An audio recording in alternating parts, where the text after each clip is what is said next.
자, 오늘 성경 말씀을 저와 여러분이 같이 봉독하도록 하겠습니다. 사도행전 12장 1절에서 17절까지의 말씀인데 제가 먼저 읽고 여러분 읽고 마지막 같이 합독하도록 하겠습니다. 읽겠습니다. 그때 헤롯 왕이 손을 들어 교회 중에서 몇 사람을 해하려 하여 유대인들이 이 일을 기뻐하는 것을 보고 베드로도 잡으려 할새 때는 무교절 기간이라.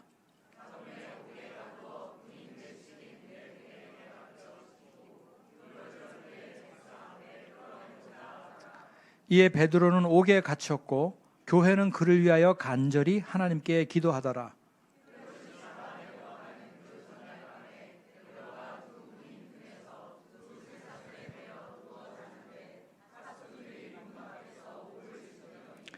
호련히 주의 사자가 나타나매 옥중에 광채가 빛나며 또 베드로의 옆구리를 쳐 깨워 이르되 급히 일어나라 하니 쇠사슬이 그 손에서 벗어지더라.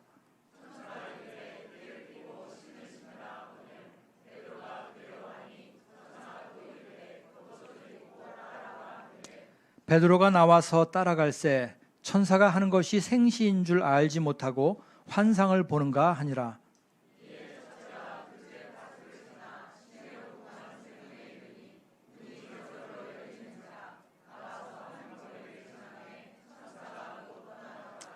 이에 베드로가 정신이 들어 이르되 내가 이제야 참으로 주께서 그의 천사를 보내어 나를 헤롯의 손과 유대 백성의 모든 기대에서 벗어나게 하신 줄 알겠노라 하여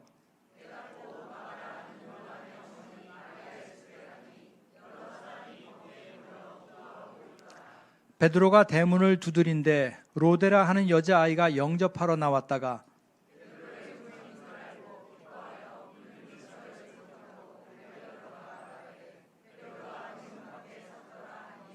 그들이 말하되 내가 미쳤다 하나 여자아이는 힘써 말하되 참말이라 하니 그들이 말하되 그러면 그의 천사라 하더라.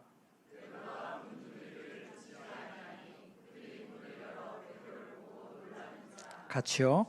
베드로가 그들에게 손짓하여 조용하게 하고 주께서 자기를 이끌어 옥에서 나오게 하던 일을 말하고 또 야고보와 형제들에게 이 말을 전하라 하고 떠나 다른 곳으로 가니라.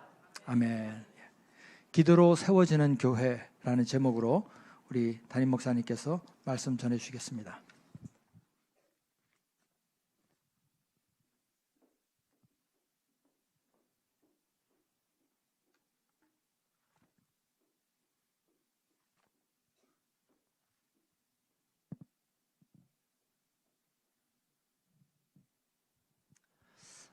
여러분 정말 반갑습니다. 예, 아까 신장로님께서 격하게는 아니라고 했는데 정말 저는 격하게 환영을 받았습니다. 그래서 어제 그 이사를 하면서 짐을 옮겼는데 이사하느라고 식사를 못할까봐 점심 식사 준비해 주시고 저녁 식사 준비해 주시고 간식까지 준비해 주시고 또 뭐 문자 이렇게 그 전체 카톡방에 초대를 해주셨는데 또 뭐 저는 그냥 이렇게 뭐 반갑습니다 하면 댓글이 안 달릴 줄 알았어요. 근데 뭐 환영합니다, 사모님, 목사님 환영합니다. 너무 저는 이렇게 감동을 많이 받았습니다. 그래서 한편으로 너무 감사했고 또 한편으로는 걱정이 되더라고요. 어떤 의미일까? 우리가 이만큼 잘해줬는데 목사님 우리한테 얼만큼 해줄 거예요? 뭐 이런 메시지가 포함되지 않았을까? 감사도 했지만 좀 부담도스러웠던, 하지만 열심히 잘 섬기도록 그렇게 하겠습니다. 우리 제가 한번 기도하고 말씀 전하도록 하겠습니다. 하나님 아버지, 이 거룩한 주일 우리 사랑하는 성도들 이 자리에 모여서 하나님 앞에 예배드리게 하여 주심을 감사드립니다. 이 시간 하나님의 말씀을 듣고자 합니다. 우리에게 듣는 마음과 듣는 귀를 허락하여 주시옵소서. 깨닫는 은혜를 허락하여 주시옵소서.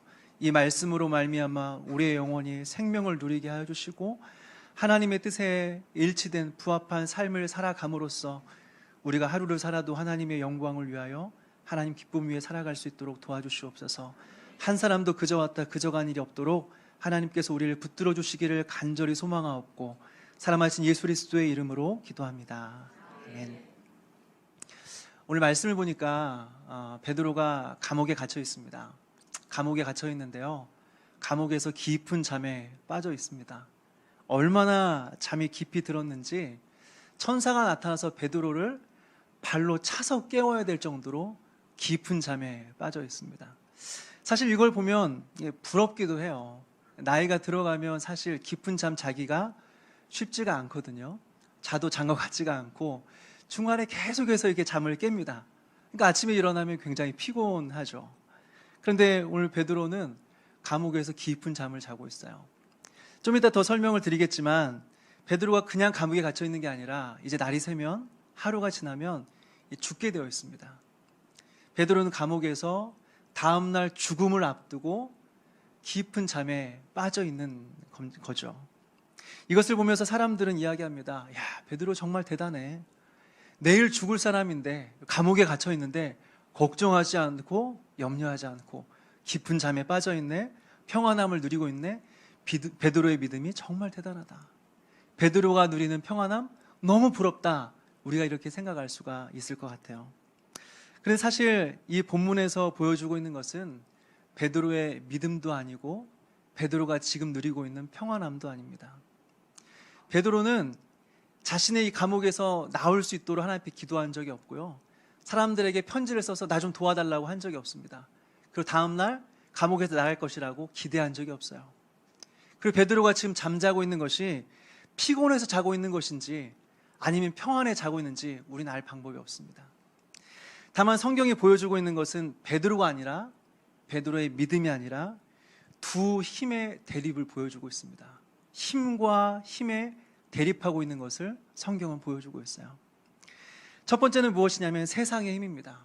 세상의 힘을 보여주고 있어요. 우리 1절 말씀을 다 같이 한번 읽어볼까요? 12장 1절입니다. 시작. 그때 헤롯 왕이 손을 들어 교회 중에 몇 사람을 해하려 하여 2절까지 읽겠습니다. 요한의 형제 야고보를 칼로 죽이니. 헤롯 왕이요 야고보를 죽입니다. 야고보가 어떤 사람이냐? 성경에 보니까 요한의 형제라고 되어 있습니다. 바로 사도 요한입니다. 예수님의 제자이고 예수님의 제자 중에서 예수님의 사랑하는 자입니다. 요한복음을 기록했고 요한 1, 2, 3서를 기록했고 요한계시록을 기록했던 사람, 그 사람의 친형제입니다. 이 야고보는요.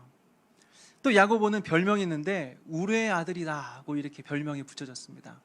얼마나 성격이 급하고 괴팍했는지 예수님께서 이 사마리아 땅을 가서 복음을 전하는데 사마리아 사람들이 복음을 안 받아들이는 거예요.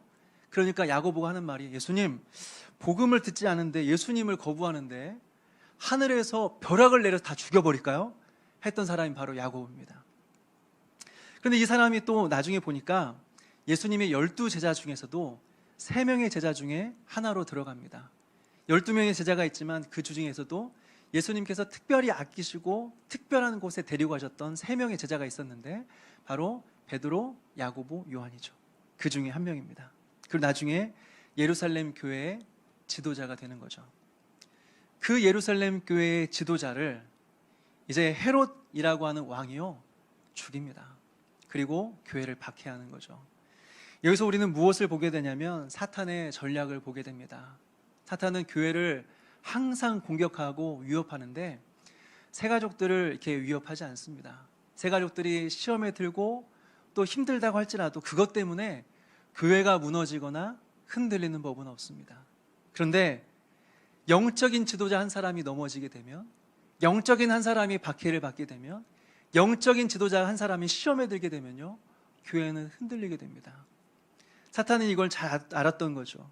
그래서 헤롯 왕을 통해서 예루살렘의 교회 지도자였던 야고보를 죽이고 박해하게 되는 겁니다. 그런데요 결과는 참 좋았습니다. 야고보가 죽으니까 유대인들이 너무 기뻐하는 거예요. 유대인들과 기독교인들은 사이가 안 좋았거든요. 근데 예루살렘 교회 기독교인인 이 지도자 한 사람을 죽이니까 유대인들이 너무 좋아하는 거예요. 그래서 베드로도 죽여야겠다. 베드로도 교회에 중요한 위치에 있는 사람인데 베드로도 죽여야겠다라고 해서 잡은 거죠. 그리고 죽이려고 하니까 그날이 명절 기간이었습니다. 오늘 성경에 보니까 무교절이라고도 하고 유월절이라고도 합니다. 무교절과 유교절은 거의 비슷한 그런 명절입니다. 유월절이 있고 6월절 다음 날부터 일주일간 무교절이 진행이 되는데 어쨌든 이스라엘의 출애굽을 기념하는 절기이거든요. 어쨌든 사람을 죽이려고 하는데 명절에는 사람을 죽일 수가 없습니다. 그러니까 베드로를 죽일 수 없자 다음 날 죽이기 위해서 감옥에 가두어 놓는 거죠. 그런데 얼마나 이 헤롯 왕이 베드로를 죽이려고 작정을 했는지 4절에서 보여주고 있습니다. 우리 4절 말씀을 볼까요? 4절 같이 읽겠습니다. 시작. 잡음에 옥에 가두어 군인 내식인 네페에게 맡겨 지키고 6월절 후에 백성 앞에 끌어내고자 하더라. 여기서 보니까 옥에 가두어서 군인 내식인 네페에 맡겨 지키고 이렇게 되어 있습니다.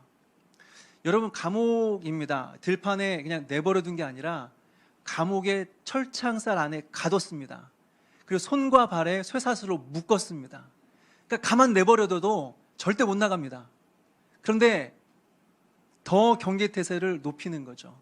안과 밖에 한 사람씩 놓고 지키게 만듭니다. 그리고 베드로의 좌우에 한 사람씩 놓고 계속해서 지킵니다.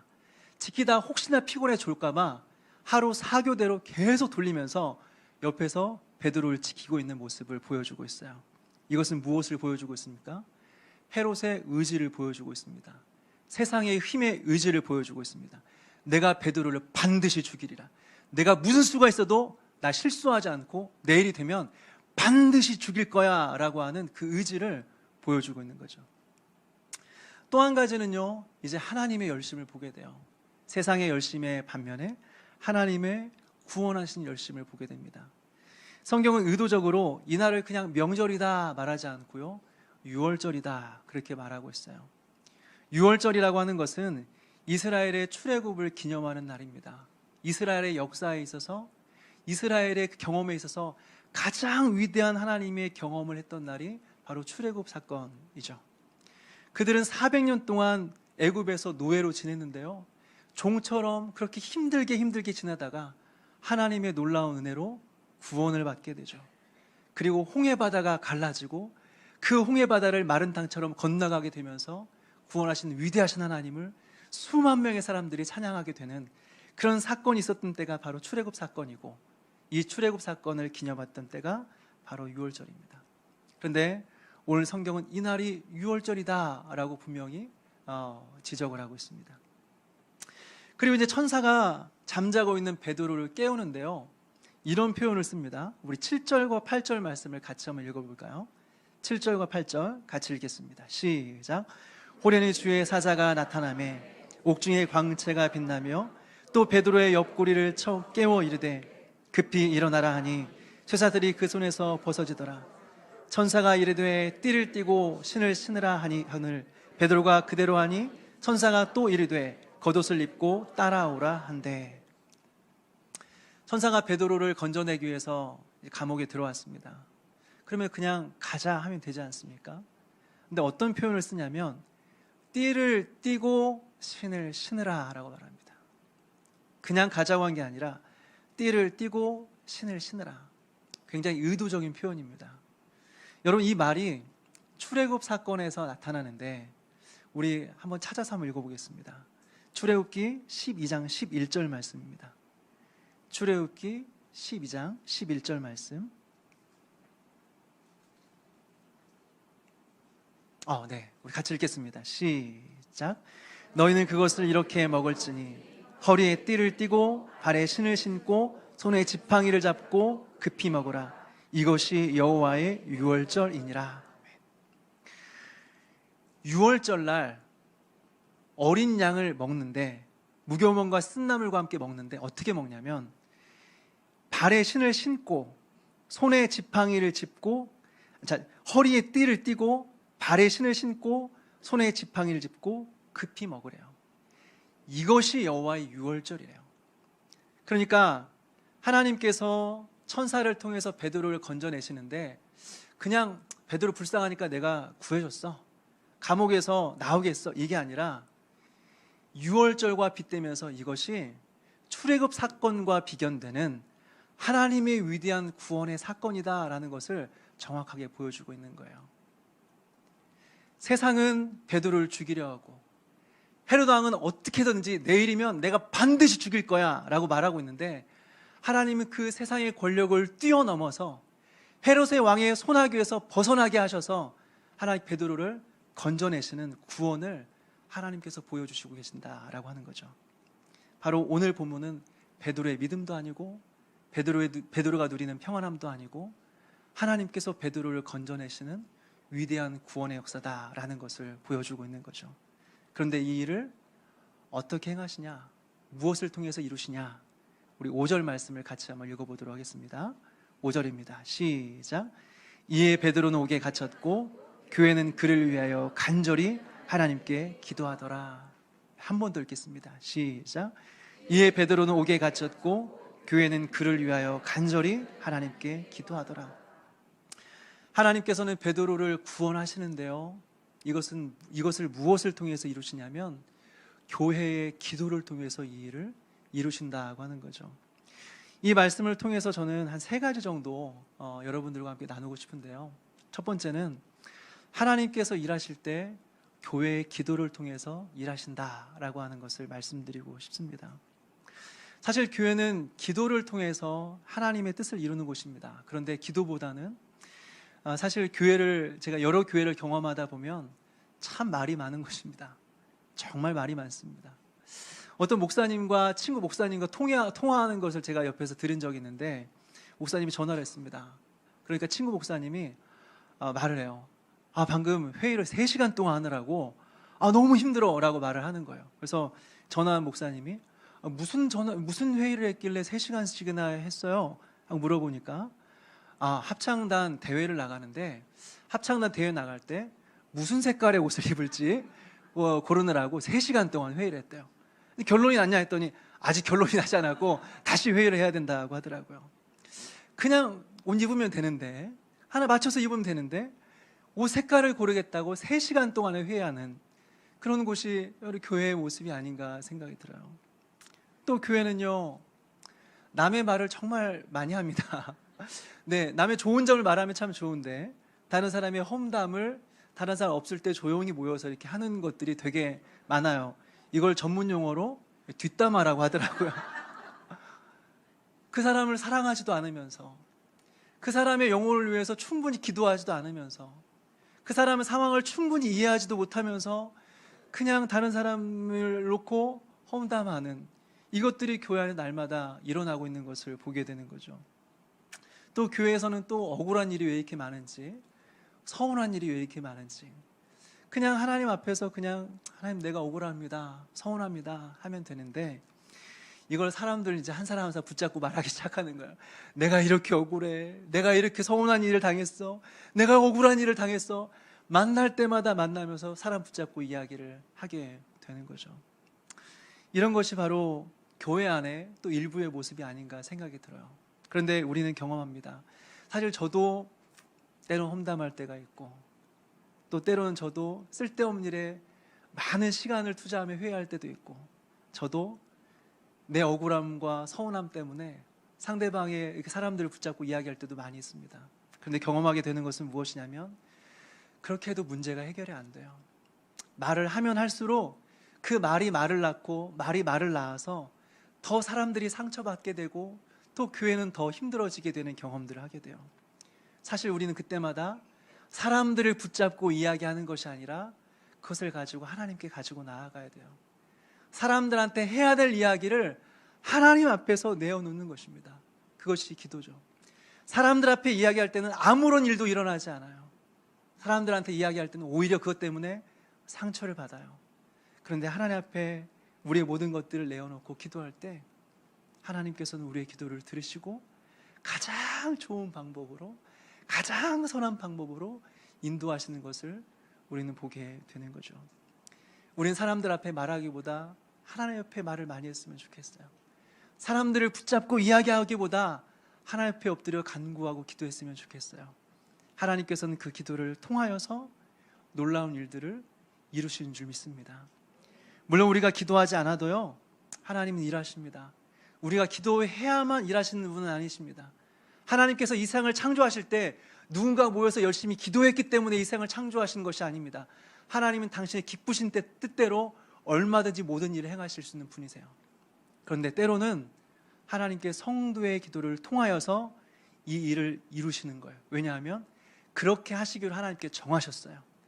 내가 충분히 내 모든 일들을 이룰 수 있지만 성도들의 기도를 통하여, 교회의 기도를 통하여 일하겠다라고 그렇게 정하신 거예요. 그리고 그렇게 하시기를 기뻐하세요. 그래서 하나님은 홀로 일하시는 것이 아니라 교회의 기도를 통하여 일하신다라고 하는 거죠. 오늘 말씀을 다시 한번 기억하십시오. 이에 베드로는 옥에 갇혔고 교회는 그를 위하여 간절히 하나님께 기도하더라. 하나님 앞에 간절히 기도하는 우리 교회 되기를 간절히 바랍니다. 두 번째는 교회가 하나님 앞에 기도하지만 대단한 믿음은 아니었다라고 하는 겁니다. 그렇지만 하나님은 대단한 믿음이 아니라고 할지라도 우리의 기도를 통하여 당신의 뜻을 이루신다는 것을 보게 됩니다. 오늘 본문의 뒷부분에 보게 되면 이제 베드로가 감옥에서 나왔습니다. 꿈인지 생신지 정신을 차릴 수가 없었는데 어쨌든 이제 사람들이 모여있는 곳으로 가게 됐습니다. 성경에 보니까 이곳을 마가라는 요한의 어머니 마리아의 집으로 이제 표기를 하고 있어요. 성경에 보면 이 장소가 굉장히 많이 나오고요. 또 사람들이 모여서 많이 기도하는 장소입니다. 그리고 오늘날로 말하면 이렇게 모이는 교회라고도 말할 수 있을 것 같아요. 그래서 밤늦게 가니까요. 뭐 하고 있나 봤더니 성도들이 기도하고 있었습니다. 밤이 늦은 시간까지 베드로의 구원을 위해서 기도하고 있었어요. 그래서 문을 두드리니까 로데라는 여자아이가 나와요. 그래서 베드로가 이제 밖에 왔다는 사실을 이 여자아이가 알아차린 거죠. 베드로의 목소리를 들었습니다. 그래서 사람들에게 말합니다. 그 사람들은 교회였습니다. 성도들이었습니다. 그리고 베드로의 영혼을 위해서 하루 종일 기도하고 있었던 사람들입니다. 로데라는 여자아이가 기도하던 사람들에게 여러분들 밖에 베드로가 왔어요. 여러분들이 기도하고 있던 그 베드로가 왔습니다 라고 말하니까 사람들이 뭐라고 말했습니까? 기도하던 사람들이 할렐루야, 우리의 기도가 응답됐군요. 하나님 드디어 우리의 기도를 들어주셔서 베드로를 구원해 주셨군요. 이렇게 말했습니까? 아니, 네가 미쳤구나. 베드로를 위해서 기도한 사람들이, 하루 종일 베드로를 위해서, 구원을 위해서 기도한 사람들이 밖에 베드로가 왔어요라고 하니까 할렐루야가 아니라 네가 미쳤구나. 어떻게 베드로가 나와? 혹시 베드로 천사일지 모르겠지 라고 말하는 것. 물론 이해는 돼요. 왜냐하면 베드로의 모습을 보진 않았어요. 목소리만 들었거든요. 잘못 들었을 수 있어요. 그리고 그 소식을 전한 사람이 신뢰할 만한 사람이 아니라 어린아이였어요. 그러니까 못 믿었을 수도 있죠. 확실한 것은 확실한 믿음으로 기도하진 않았다는 것을 우리는 보게 돼요. 의심이 있었을 수도 있어요. 그런데 하나님은 너희들 순전한 믿음으로 기도하지 않았네. 아니, 베드로가 왔으면 할렐루야 하나님 찬양해야지. 의심했네. 이거 안 되겠네. 징계하거나 기도의 응답을 안 하시지 않으셨어요. 부족한 믿음이고 불완전한 믿음이지만 하나님께서 그 믿음으로 기도할 때 하나님께는 들어주셨다고 하는 거죠. 우리 하나님 앞에 어려울 때마다 기도해야 되는 것을 잘 알고 있습니다. 제가 이제 교회를 작별하고 이제 오는데 한 권사님이 몸이 너무 불편하신 거예요. 그래서 이제 인사를 못했어요. 그러니까 전화를 하시더라고요. 90세가 넘은 이제 권사님이셨습니다. 근데 저한테 전화를 하시면서 목사님, 제가 별로 해드릴 건 없고 인사는 못했는데 한 가지만 당부합니다. 목사님, 어려울 때 사람 의지하지 마시고 하나님 앞에 엎드려 기도하십시오. 그게 한평생 믿음으로 사셨던 권사님의 권면이었습니다. 우리는 알아요. 어려울 때마다 하나님 의지해야 된다. 어려울 때마다 기도해야 된다. 그런데 기도할 때마다 우리의 발목을 붙잡고 있는 것이 무엇이에요? 나는 믿음이 없는데, 나는 산을 옮길 만한 믿음이 없는데, 나는 믿음의 선배들에 비해서 대단한 믿음이 아닌데, 내가 이거 기도해도 하나님 들어주지 안 들어주지 난 확신이 없는데, 그런 기도를 못하는 거예요. 그러나 여러분, 오늘 본문을 보게 되면 온전한 믿음으로 기도하는 게 아니에요. 기도했지만 의심했어요. 근데 하나님은 이런 기도도 들어주시고 응답해 주셨다고 하는 거예요. 사랑하는 여러분, 우리의 믿음이 온전하지 않는다고 할지라도, 우리의 기도가 대단한 기도가 아니라고 할지라도, 하늘 보좌를 흔드는 기도가 아니라고 할지라도 연약한 믿음이라도 하나님 의지하며 기도하는 저와 여러분 되시기를 간절히 바랍니다. 마지막으로 교회가 함께 이제 기도해야 되는데 무엇을 위해서 기도해야 될 것인가를 나누고 싶습니다. 오늘 교회는 베드로의 구원을 위해서 기도했습니다. 교회는 구원을 위해서 기도해야 됩니다. 사실 교회는 해야 될 게 정말 많아요. 사람들을 돌봐야 되고, 가난한 사람들을 구제해야 되고, 또 여러 가지 해야 될 일이 정말 많습니다. 선교단체는 특정한 사람들이 모여서 특정한 사역만 감당하면 되지만, 교회는 보편적입니다. 모든 사람들을 대상으로 모든 일을 하느라 너무 바쁘고 정신이 없죠. 그렇지만 교회가 그 많은 일들 중에서도 정말 놓치지 말고 해야 될 일, 그것은 바로 구원입니다. 이것은 세상 어디에서도 할 수 없는 일입니다. 오직 교회만 할 수 있는 일입니다.